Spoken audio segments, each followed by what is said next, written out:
Magandang hapon, ngayon po ay araw ng Webes, January 25, 2024. Update yung muli sa lagay ng panahon. Ayon sa Pag-asa, nagbabalik po ang pag-iral ng Shareline, ang weather system na nagpapaulan at nagpapabaha po sa ilang bahagi ng Mindanao nitong nakaraang linggo. Ang Shareline ay ang pagsasalubong ng malamig na hanging amihan at ng mainit po na easterlies. Ang salubungang ito ay nagdudulot po ng mga ulap na may kasamang mga pag-ulan. Apektado ngayon ng Shareline ang eastern section ng Southern Luzon, habang umiral naman sa iba pang bahagi ng Luzon ang amihan, ayon po sa ahensya. Samantala, walang bagyo low pressure area na monitor sa loob ng ating PAR na maaaring makaapekto sa ating lagay ng panahon.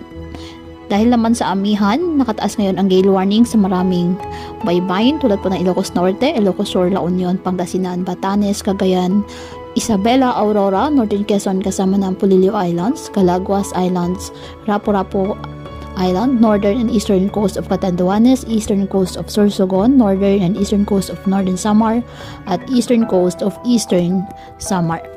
Ngayong araw, asahan ng pagulan sa ilang bahagi ng Southern Luzon at Visayas. Uulan din ilang bahagi ng Northern Luzon at Aurora. Posible din ang maulan sa ilang bahagi ng bansa, particular na sa Southern Luzon at Visayas sa hapon.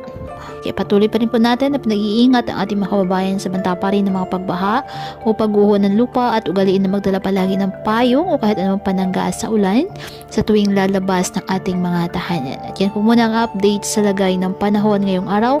Muli patuloy po tayo na mag-ingat at palaging tandaan, God loves you. Stay safe and God bless.